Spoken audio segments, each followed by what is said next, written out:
Pleasure to present to you Dr. Martin Luther King, Jr.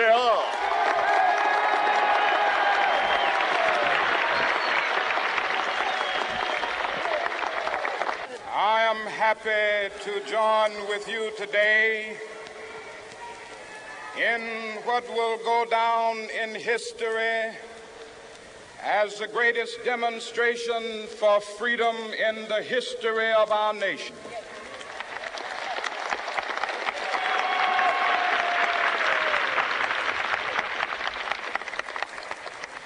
Five score years ago, a great American in whose symbolic shadow we stand today signed the Emancipation Proclamation. This momentous decree came as a great beacon light of hope to millions of Negro slaves who had been seared in the flames of withering injustice. It came as a joyous daybreak to end the long night of their captivity. But 100 years later, the Negro still is not free. 100 years later, the life of the Negro is still sadly crippled by the manacles of segregation and the chains of discrimination. 100 years later, the Negro lives on a lonely island of poverty in the midst of a vast ocean of material prosperity. 100 years later, the Negro is still languished in the corners of American society and finds himself in exile in his own land. And so we've come here today to dramatize a shameful condition. In a sense, we've come to our nation's capital to cash a check. When the architects of our republic wrote the magnificent words of the Constitution and the Declaration of Independence, they were signing a promissory note to which every American was to fall heir. This note was a promise that all men, yes, black men as well as white men, would be guaranteed the unalienable rights of life, liberty, and the pursuit of happiness. It is obvious today that America has defaulted on this promissory note insofar as her citizens of color are concerned. Instead of honoring this sacred obligation, America has given the Negro people a bad check, a check which has come back marked insufficient funds.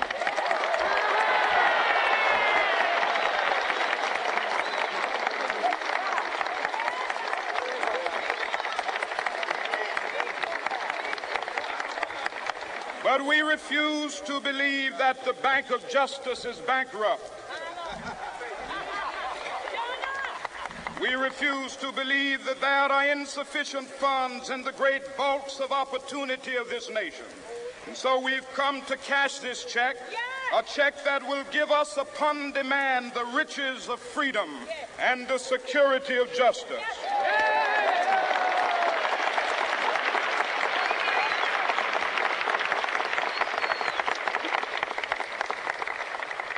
We have also come to this hallowed spot to remind America of the fierce urgency of now. This is no time to engage in the luxury of cooling off or to take the tranquilizing drug of gradualism.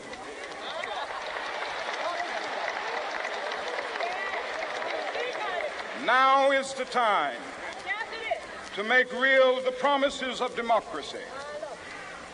Now is the time to rise from the dark and desolate valley of segregation to the sunlit path of racial justice. Now is the time to lift our nation from the quicksands of racial injustice to the solid rock of brotherhood. Now is the time to make justice a reality for all of God's children. It would be fatal for the nation to overlook the urgency of the moment. This sweltering summit of the Negro's legitimate discontent will not pass until that is an invigorating autumn of freedom and equality. 1963 is not an end, but a beginning. Those who hope that the Negro needed to blow off steam and will now be content will have a rude awakening if the nation returns to business as usual.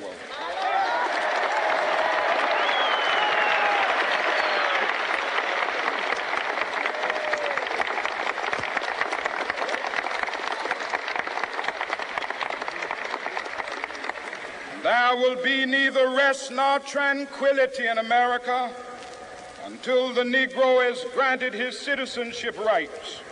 The whirlwinds of revolt will continue to shake the foundations of our nation until the bright day of justice emerges. But that is something that I must say to my people who stand on the warm threshold which leads into the palace of justice. In the process of gaining our rightful place, we must not be guilty of wrongful deeds. Let us not seek to satisfy our thirst for freedom by drinking from the cup of bitterness and hatred.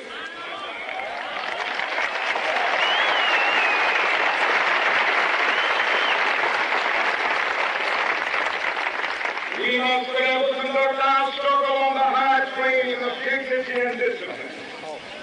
We must not allow our creative protest to degenerate into physical violence. Again and again, we must rise to the majestic heights of meeting physical force with soul force. The marvelous new militancy which has engulfed the Negro community must not lead us to a distrust of all white people. For many of our white brothers, as evidenced by their presence here today, have come to realize that their destiny is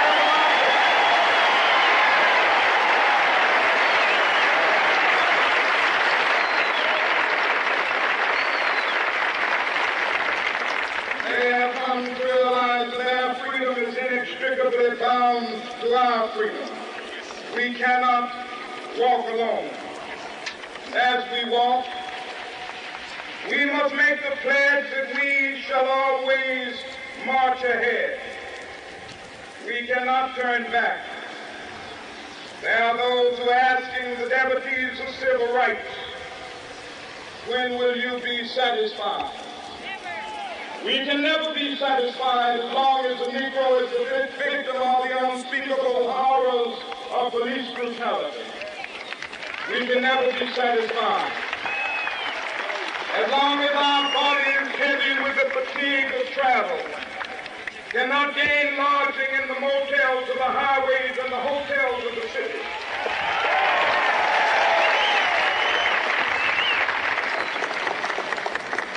We cannot be satisfied as long as a Negro in Mississippi cannot vote and a Negro in New York believes he has nothing for which to vote.